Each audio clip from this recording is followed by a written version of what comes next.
1, 2. Hello and welcome to Wrestling at Random. I'm Jeremy Deemer.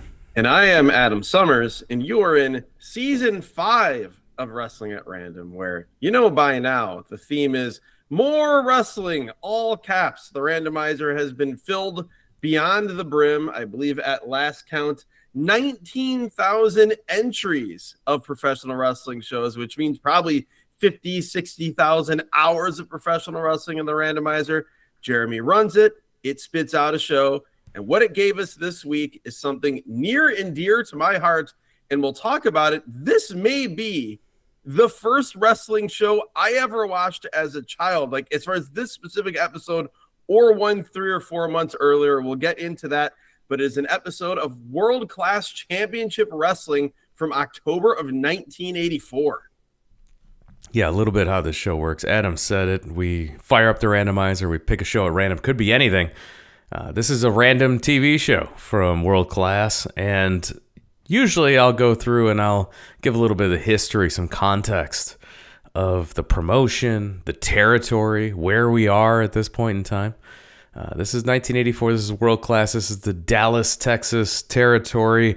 We go into great detail about the history of World Class, the Von Erich family, Fritz Von Erich, who's the promoter of this territory. We go into great detail in previous episodes of this podcast. This is not our first journey into the territory, so we've talked about it before. So you have to go back to the back catalog. You can go back to Big Time Wrestling. Was one of the very first shows season that we 1 did in season 1 was I believe it was a show from Reunion Arena in 1983, if I'm not mistaken. So early 83. Yeah, Big Time Wrestling was what it was called before it became World Class Championship Wrestling. And so we talked a little bit about the history there. We also reviewed some of the dying days of this territory. We were in 1987 for World Class. And as I like to call those, the world champion Al Perez days of this promotion. Yes. And so we did do some of the history there. So if you haven't listened to our previous episodes of World Class, and you want the history, the context, go back, listen to those episodes. Everything in the back catalog is evergreen content. It's new to you. You can listen to it today. Now, we'll take you to this episode. We'll tell you a little bit about what's going on here as the World Class theme song starts for our World Class Championship Wrestling, October 27th, 1984. We're in the Sportatorium in Dallas, Texas, where Bill Mercer welcomes us to the show. It's the world-famous Sportatorium in Dallas, one of the most storied pro wrestling buildings, the centerpiece, the hotbed of the world-class boom that took place, I guess you'd say, in the first half of the 80s. Bill Mercer welcomes us to the Sportatorium. There's a snazzy green velvet backdrop behind him, along with the world-class logo. He runs down the card, which will include Iceman King Parsons versus Killer Khan. I know we've been dying for more Killer Khan on this podcast after those riveting matches that he had in the Worldwide Wrestling Federation in the 70s and early 80s. He takes on a childhood favorite of mine, Iceman King Parsons. The TV main event will be Kevin and Mike Von Erich against the duo of Geno Hernandez and Jake the Snake Roberts. That sounds super intriguing. And then we will also see coming up right after the commercial break to open this show, footage from May of 1984, Ric Flair defending the world title, the NWA world title against Kerry Von Erich. And this, Jeremy, is where it immediately hit me. This might be the first wrestling TV show I ever saw, because my earliest memories of wrestling are two things we've talked about before: seeing Junkyard Dog on Mid-South Television, and seeing Kerry Von Erich defeat Ric Flair for the NWA World title. I can't recall, because I would have been 3 to 3.5 years old at this point, whether I saw the original airing in May of 1984 or what I saw the first time that I watched World Class as a kid, watching it with my dad, if that was this TV show that was showed the replay of Kerry Von Erich against Ric Flair for the world title.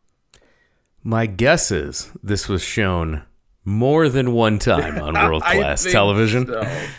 This was a big deal. This was Kerry Von Erich wrestling the NWA World's Champion Nature Boy Ric Flair for the title at the David Von Erich tribute show. So the David Von Erich passing away, Kerry Von Erich fighting for his brother, and this match was so big that it took place in front of 45,000 people at Texas Stadium.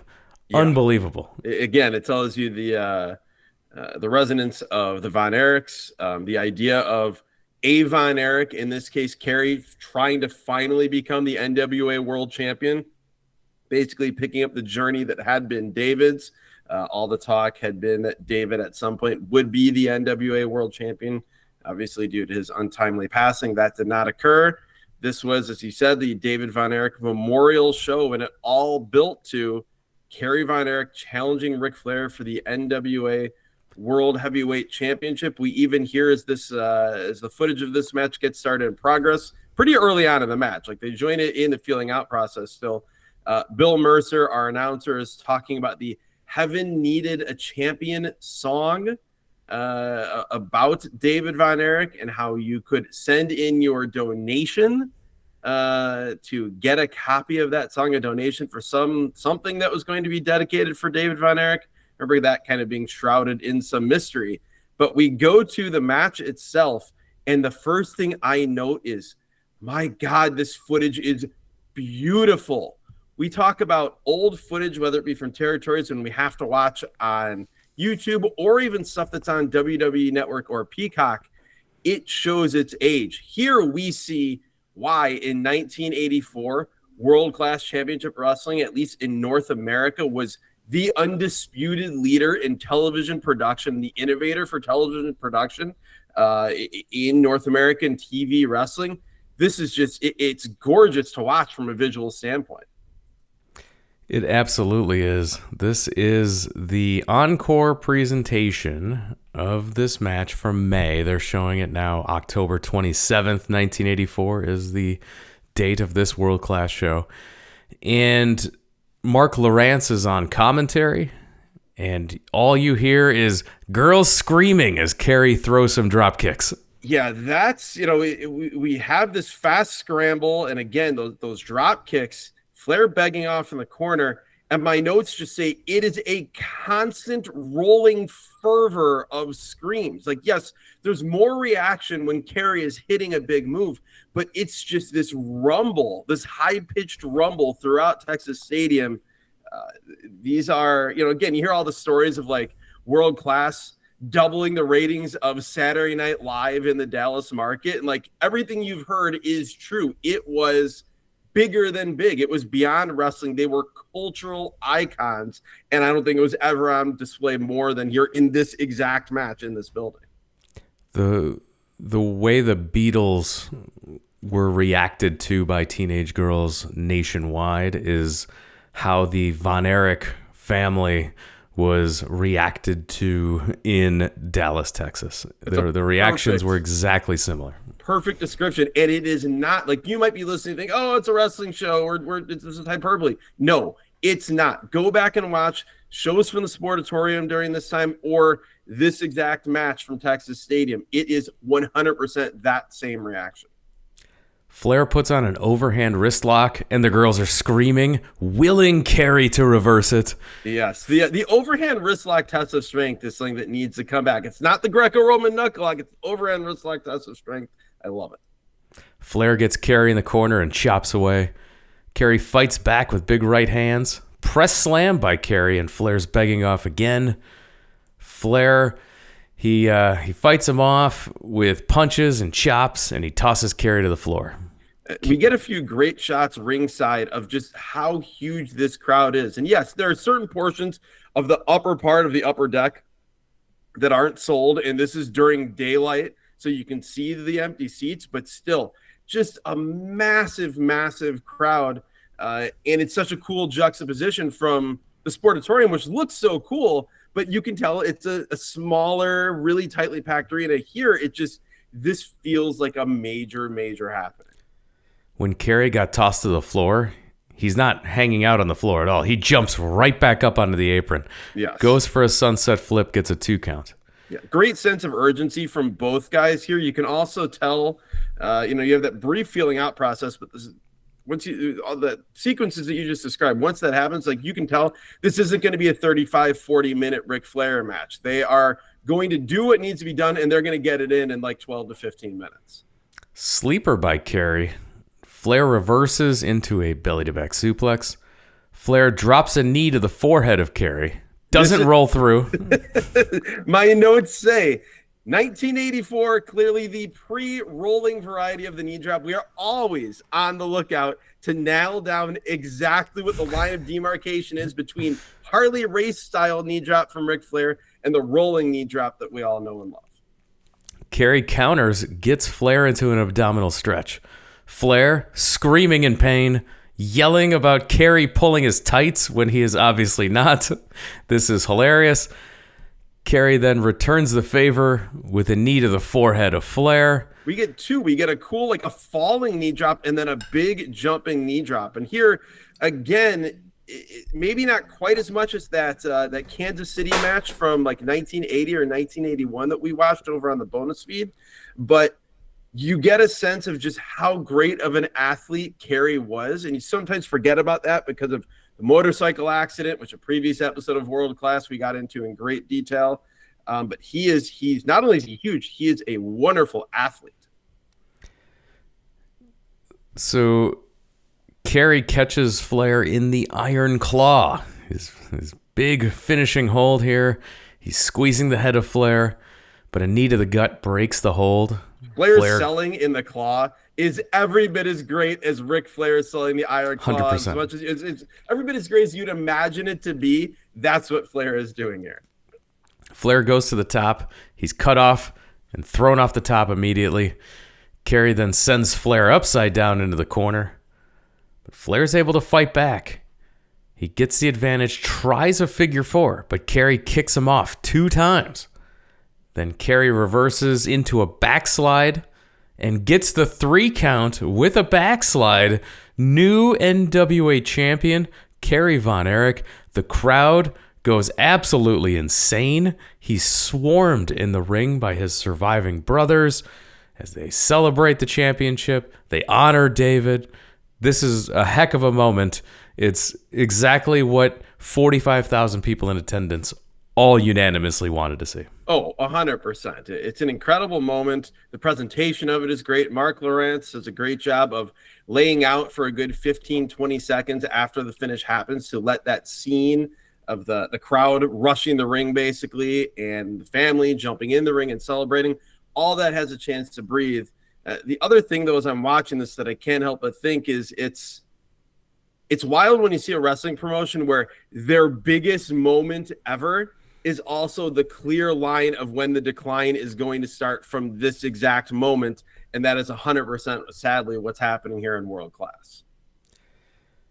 18 days later, Kerry Von Erich would be defeated by Ric Flair in Japan. Flair recapturing the NWA World title.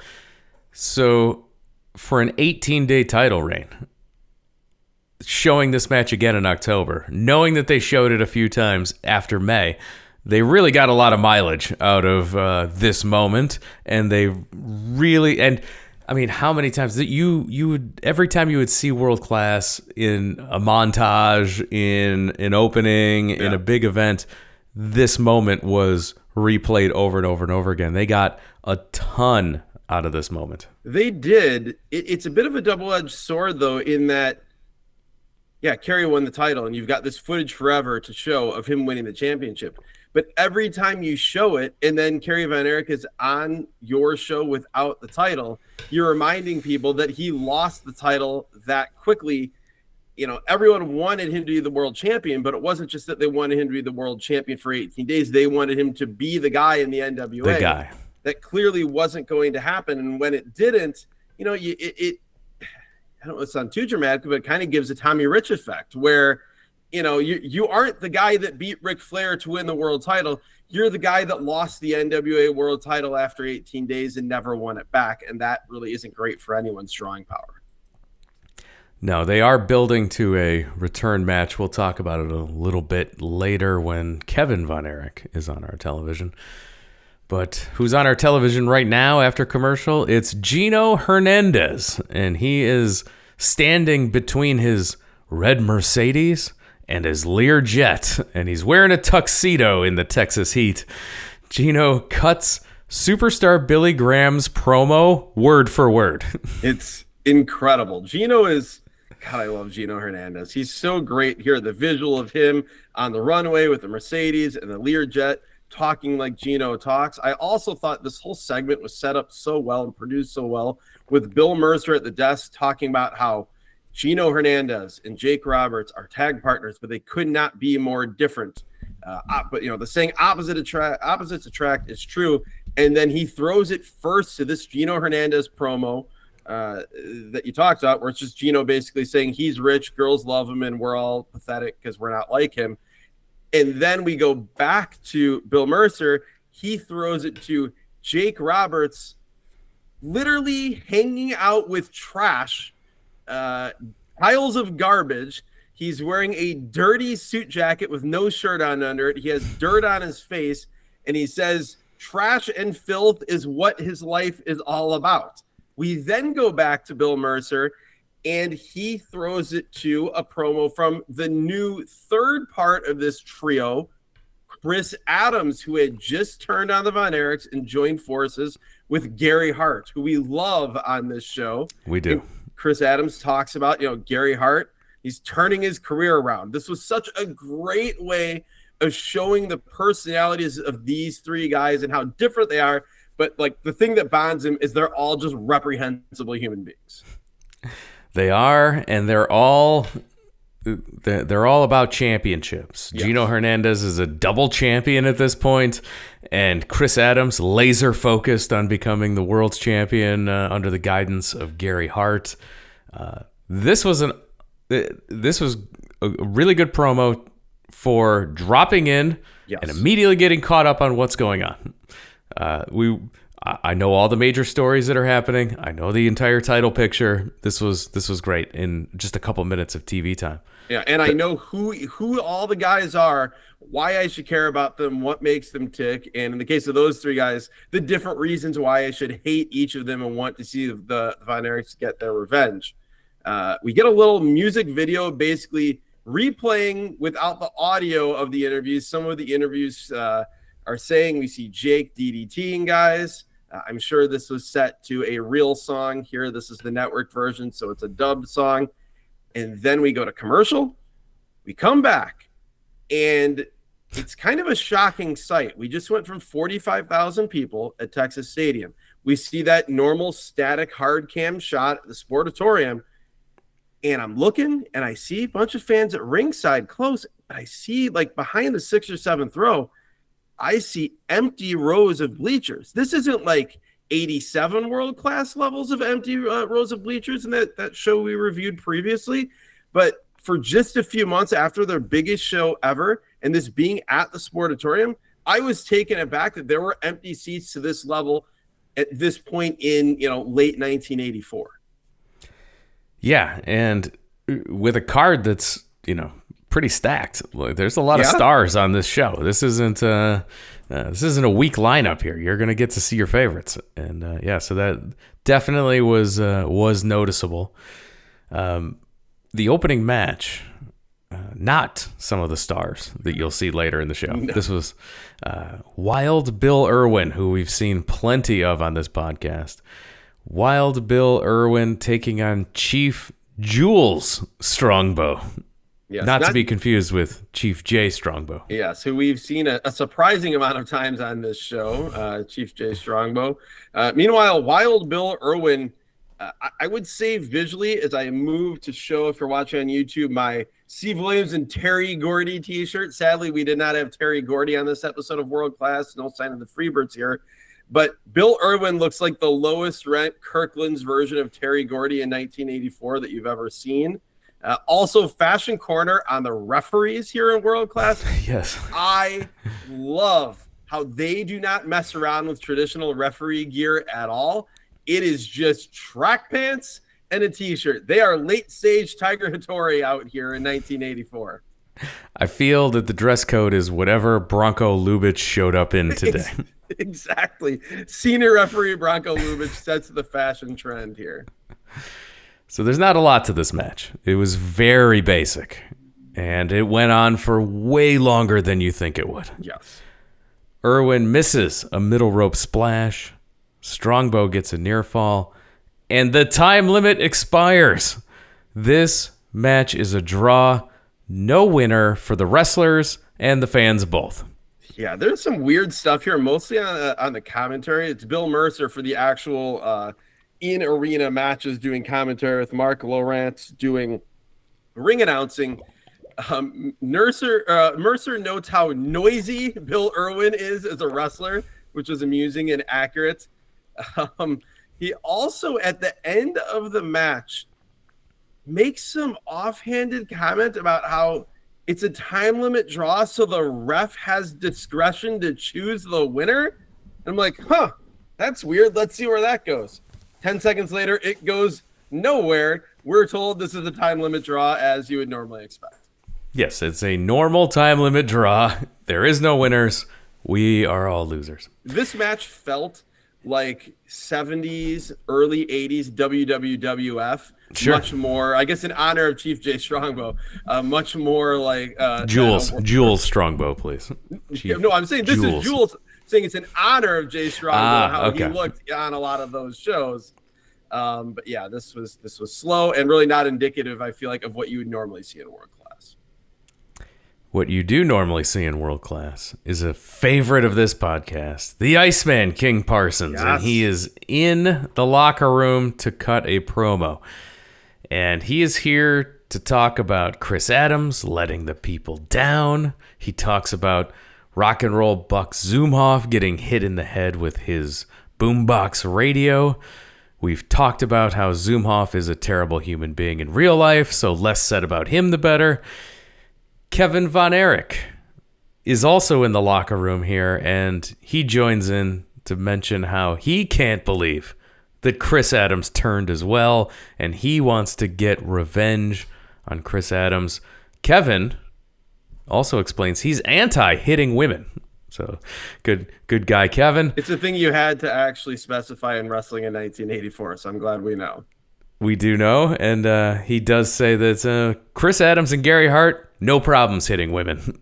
And so he then runs down the feud that is happening between Stella May, and we hear that she is feuding with a woman named Adrea the Lady Giant. Amazing. This is right up there with some of the little people in that match from the AWA Stadium show in 1987. It's something. I loved every second of this entire backstage promo segment. I mean, first, this was not the type of backstage locker room interview that you would normally see in other promotions in 1984. This is a Mean Gene WWF backstage locker room interview before WWF was even doing those. I thought Iceman did a great job. He invented Booker T's personality when he said, "I'll tell you what you need, sucker." And then he proceeded to say, "You need these bones," as he held his fists up. God, as a kid, I loved Iceman King Parsons. Then, as an adult, I love Iceman King Parsons. Tremendous. Then Kevin Von Erich, I love how he wanders into this locker room because it is supposed to be an actual locker room where he needs to change. He opens up his locker and he sees Mark Lawrence there and he proceeds to talk to him. I thought this was a really effective promo in that it wasn't like a wrestling promo. I love how Kevin Von Erich talks like a real human being would talk about these things if they were real. I thought this was tremendous. Yeah, he got in all of that stuff about Chris Adams' turn. He recapped the women's feud. And then he also mentions that Ric Flair is the world's heavyweight champion. He's coming back to town. He's going to face Kerry Von Erich again. And that's pretty much probably why we saw the match that we saw, the encore presentation at the top of the show. They are running that back. And so Kevin covered a lot of ground in a very quick backstage promo. Yeah, without ranting and raving and sweating and seemed like he was under the influence of something. It was very effective. As really, to this point, all of the talking segments have been going back to that first the presentation of the Geno and Jake Roberts stuff. Just really, really good. After that, we go to commercial. We come back, and it is Killer Khan with Skandar Akbar. God, I had not thought about that name in terms of managers from my childhood that I just groaned every time I saw them. He's taking on Iceman King Parsons. As you mentioned, old man Bronco Lubitsch here is going to attempt to referee this match. We see again that hard camera shot where it is definitely not full. You see other camera shots and it looks decently packed. That hard camera shot's a little bit rough. The first thing I note is we see Killer Khan, who's a legitimately large man, standing next to Iceman King Parsons. Every time I see something like this, it always strikes me that Iceman was a smaller guy than my childhood memories of him are. First thing I note is that we just saw Iceman King Parsons on Mid-South. Yes. And he came out to We Are Family, Sister Sledge. And I got no We Are Family here. I got no music for the Iceman King Parsons in World Class. We were robbed. It's very interesting, too, in that World Class was so ahead of the curve here in 1984 in terms of television production. But nobody, I guess maybe because the Freebirds weren't on this show, no one, at least on TV, comes out to any entrance music. Khan in control early with chokes. He's the same Khan I remember every time we see him. His offense is terrible. It's slow. It's boring. He physically, facially looks exactly the same as he did in 1974. He's that weird class of brawlers from that early 70s to mid to late 80s era where all they do is punch, kick, and choke, but everything looks so light and dainty and not painful. This is not Stan Hansen punching and kicking and choking. Definitely it is. It's ineffectual, I would say, visually. He's in full screaming Killer Khan mode, screaming with each strike he makes. He's beating Parsons down in the corner. The Iceman fights back with punches and headbutts. Parsons sends Khan to the corner, and then he gets distracted by Skandar Akbar, who's on the apron. Khan hits a chop to the throat, which he had done earlier in the match. He hits a second chop to the throat here. The referee has seen enough. Calls for the bell, disqualifies Killer Khan, your winner, Iceman King Parsons, in 4 minutes and 41 seconds. Yes, the disqualification was for an illegal karate-style chop. Bill Mercer flat out says you don't see that a disqualification for that very often. The match, there's not a lot to it. To me, again, Bill Mercer, it was the most noteworthy thing about this match. He randomly called it a tag team match at one point. There's no way that could be conceivably true.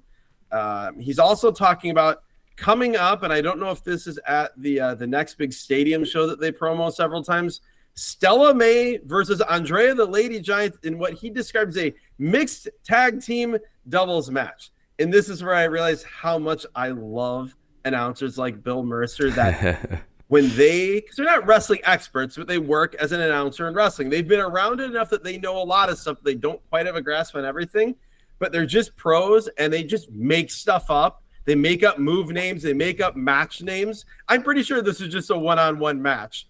The favorite Bill Mercer moment, though, on this show, Killer Khan misses a slow elbow drop, and then Bill Mercer says, direct quote, "That's the old funny bone on the mat trick, hey?"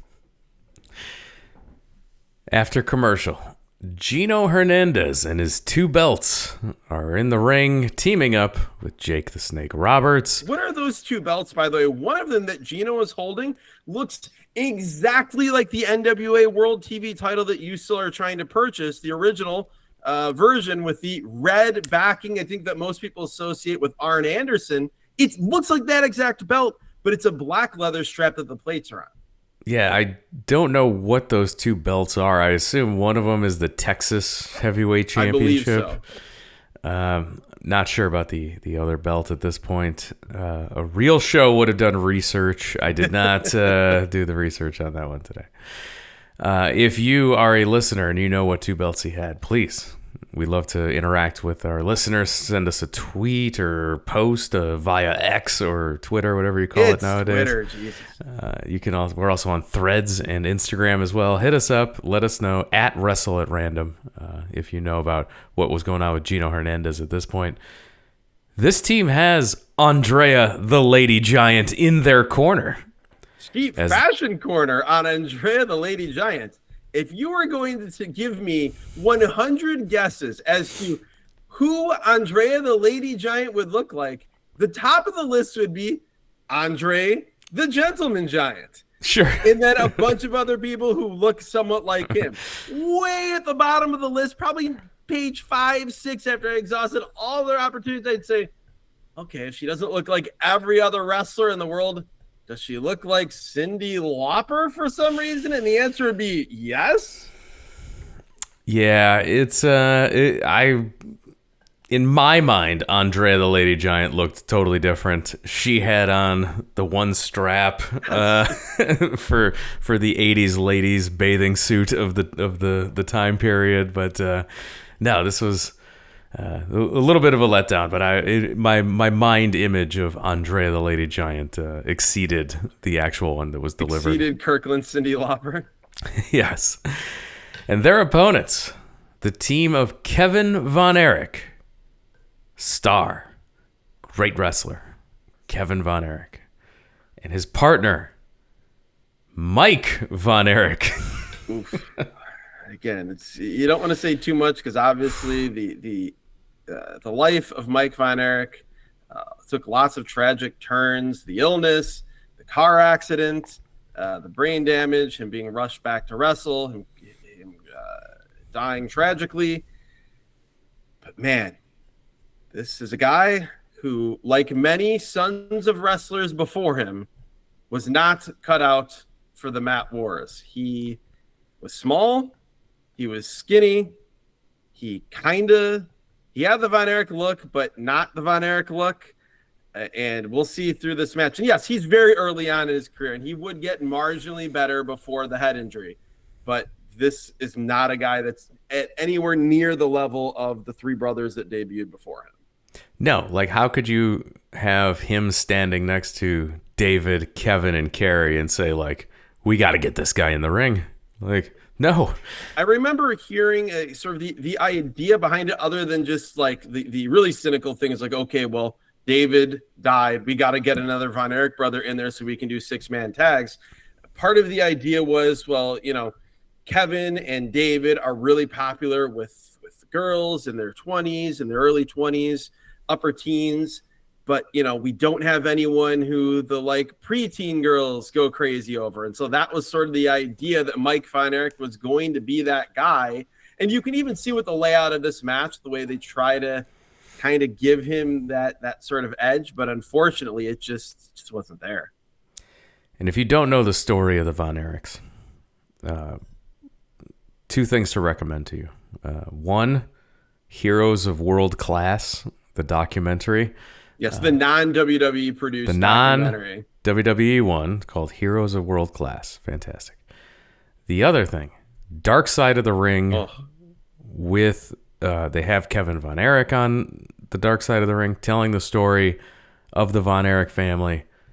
They did such a tremendous job recapping a lot of information in a short period of time that even my wife, who is a non-wrestling fan, was blown away watching the documentary watching the Dark Side of the Ring version of the documentary on the Von Erichs. So seek that out if you haven't seen the Dark Side of the Ring on the Von Erichs.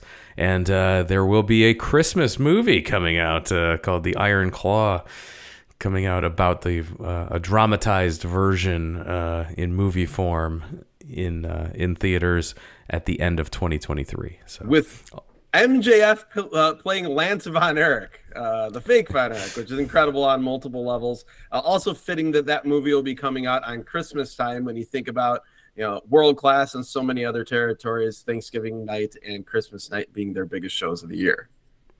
Yeah, but definitely a bummer of a movie. This is not a feel-good holiday film. So yeah, well, I guess we'll see. I mean, depending on how they how they tell it if it's told from the perspective like Dark Side of the Ring was, which was very dark. How could it not be the story of the Von Erich family? But the ultimate, the takeaway from it was, look at Kevin Von Erich, this guy who somehow made it through it all and has persevered to have a pretty happy and normal and fulfilled life with all his, of that. He has, his kids are thriving too, and everything. Yeah, living on Hawaii, practically has got an island all to himself. It seems pretty close to paradise.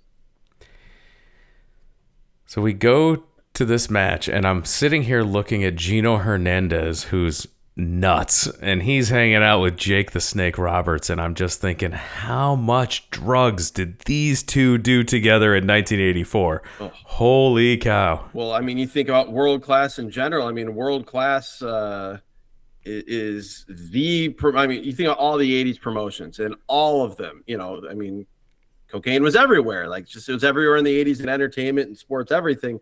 World Class by far was the hardest partying promotion of any in the country. And you think about the reputations of those two guys. I recall seeing an interview where even Jake, this might have even been in the Geno Dark Side of the Ring, where even Jake Roberts was taken aback by how hard of a partier Geno Hernandez was, in the last few months of his life.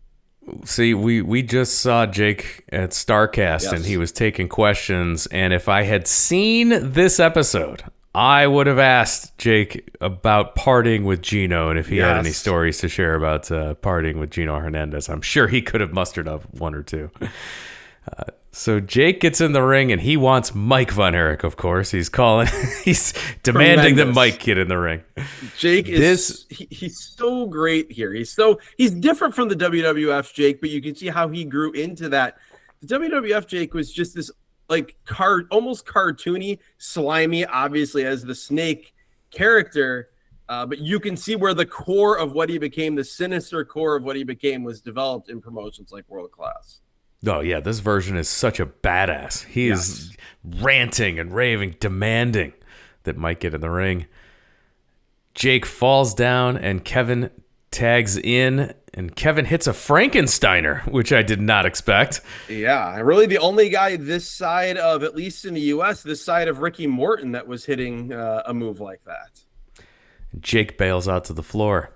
Stella and Adrea, the lady giant, trade shots outside on the floor.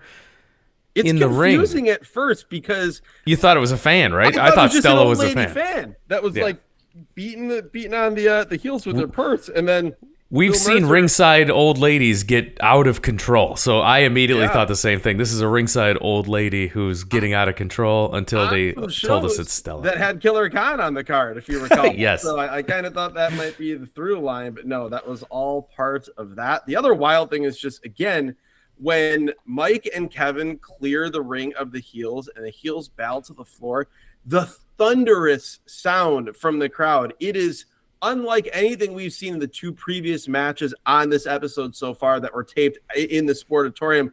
While things are starting on the slow decline at this point, you can still tell how massively loved the Von Erichs are, even Mike here.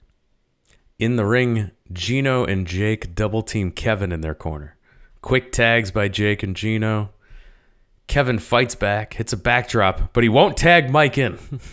Smart choice. Yes, Kevin goes for a babyface splash, but Geno gets the boots up. I love the babyface splash, as we always say. When a non-portly babyface, a in-shape babyface, goes for a non-top rope splash, they will never hit it. It's basically you can't powerbomb Kidman levels of a guarantee. I like the additional wrinkle here from Geno. It wasn't the knees; it was the double boots up. Geno, that and just Geno in general. He's such a fun wrestler because the character is so ridiculous. He's so great at playing it. And the fact that he's not this super smooth wrestler, it almost makes the character work more because he comes across like a rich, athletic, but not crazy athletic kid who's had everything handed to him and hasn't had to get great to be where he is as far as in ring. Kevin hits a monkey flip out of the corner, leaps to the top rope, does a twisting crossbody, and gets the pin. So yes, not tagging in Mike, the correct move, makes his own comeback, gets the victory. Jake then beats up Mike and dumps him in. dumps him out of the ring. They start double teaming Kevin. Mike is back, and he comes and Mike makes the save. Jake and Geno bail out. Mike tries to make the save. He throws one drop kick that the camera cuts away from because clearly it was bad. He hits another one. Then he throws these really weird, light, ineffective elbows to the stomach before Jake rolls out. And it was very clear at this point they needed Mike because they needed a guy for these tag matches, for six-man tags, but they were being very careful in terms of not overexposing him. The Von Erich brothers celebrate in the ring. 4 minutes and 30 seconds of action. Kevin wants Geno back in the ring. He says, put the belts up. And if he loses, he'll give you $5,000. Yes, meaning if Kevin is not able to win the belts from Geno, Kevin will give Geno $5,000 of his own money, basically putting it up as collateral to get the title shot. Geno starts to maybe get in the ring, but backs off as we go to break near the close of the show. It's also noteworthy, you said that match was announced as being 4 minutes and 30 seconds. Other than that inexplicable 10-minute draw that we had with Bill Irwin and Jules Strongbow, that's pretty much seemingly the sweet spot during this era of World Class is short 4.5, 5-minute matches, which again is almost more akin to like Attitude Era match lengths than the match lengths you would see in other territories. It was a very made-for-TV wrestling format as compared to places like Florida or Georgia or Memphis. Next week on the show, Geno Hernandez, Jake the Snake Roberts, and Chris Adams will be taking on the Von Erichs in a 6-man tag. What a great show. This was super easy, super fun. We got to relive the Ric Flair, Kerry Von Erich title change. We got to see the Iceman King Parsons. We got to see just... It moved the pieces on the chessboard forward, right? So it wasn't a ton of wrestling action. It wasn't a ton of interview segments, but it was enough to move the pieces on the board forward. Yeah, I thought from a format standpoint and then the execution of what they clearly set out to do, it felt like a home run of a TV show to me. It as you said, it moved along so well, and you know, we're going to talk about favorite things, least favorite things. To me, my favorite thing on the show, other than, you know, getting a chance to see Kerry Von Erich beat Ric Flair for the world title again and relive one of my first wrestling memories as a child here as an adult, an old man, dare I say, would be, I thought, while they weren't overly long, the promo segments were so effective. The way Bill Mercer laid everything out with the heels, with Jake Roberts, Geno Hernandez, and Chris Adams, and we saw each of them talk. And then Kevin Von Erich in that locker room promo, so good in a not over-the-top yelling and screaming typical professional wrestling way.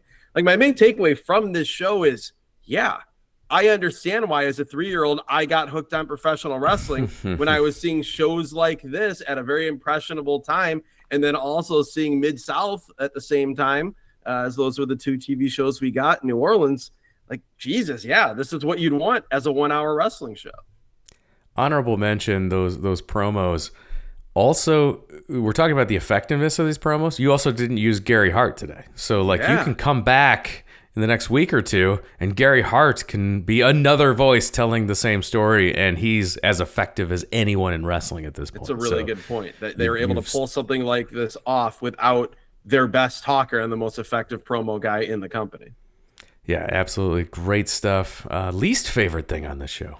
Yeah, and the only thing on the show that I didn't enjoy was that Bill Irwin, Jules Strongbow 10-minute draw. Even if that had gone 4.5 minutes, it would have been fine. But it didn't need to go 10 minutes. And yes, Killer Khan, not the most exciting wrestler, but he was in there with Iceman King Parsons doing Iceman King Parsons things. So that by default was better than the opener in the Sportatorium. Bill Irwin and Jules Strongbow could have gone 5 minutes. And you tell me it's a 10-minute draw, and I would have been like, whew, that was a long 10 minutes, but glad it's over. That is valid. They could have fudged the clock there. Totally could have. No one would have suspected it. It still would have felt like 10. No one would have suspected a thing. Honorable mention to my disappointment in who Adrea, the Lady Giant, turned out to be. A lot of built up hype in my head. So that's an honorable mention for the worst thing on the show. Correct answer. But yeah, absolutely a tremendous show, top to bottom. Randomizer doing us a solid. We often joke that the randomizer loves to pull from the dying days of territories. Oh, it does. We don't just joke. There's empirical evidence. If you're a new listener and you have not delved into the back catalog of the free feed, we're not talking about the bonus feed where we have patrons. Jeremy will lay out in a few minutes that select shows for us to watch most weeks. We're talking the intention or the randomized shows that are selected over 130 plus episodes in the free feed.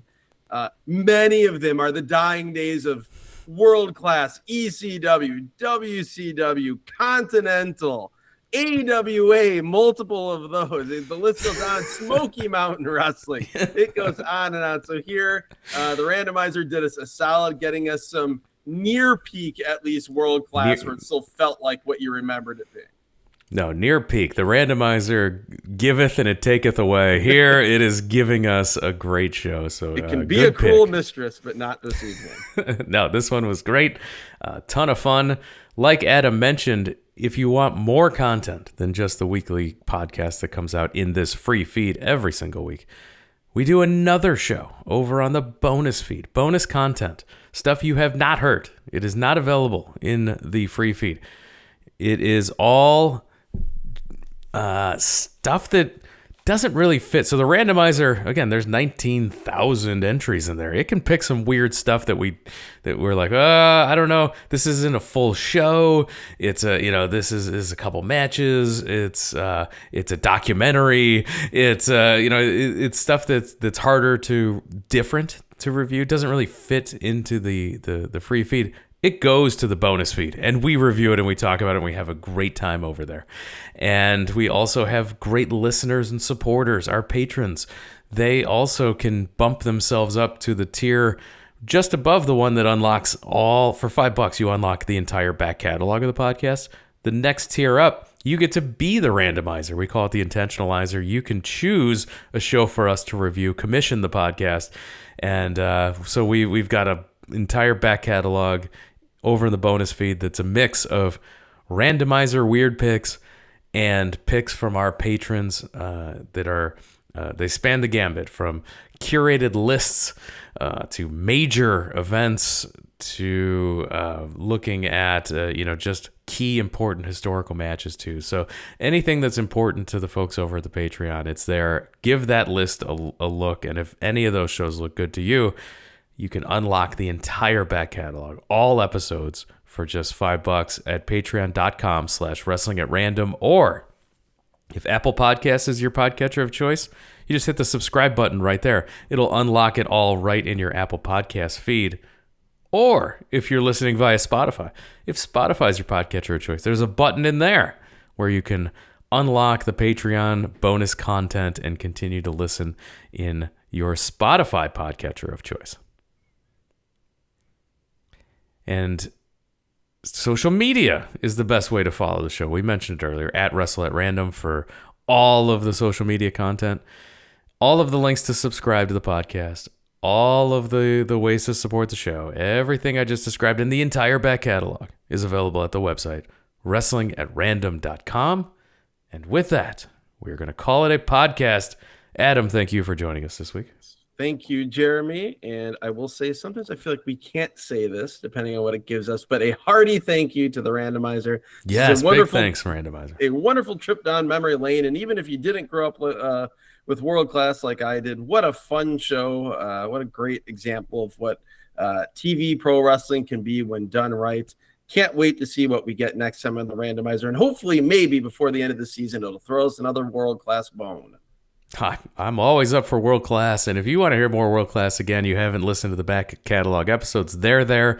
We've got stuff over in the bonus feed as well, so go check out all of our World Class coverage. And with that, we are going to wrap it up. We're going to call it a podcast. I want to thank everyone for listening, and we'll talk to you again next time.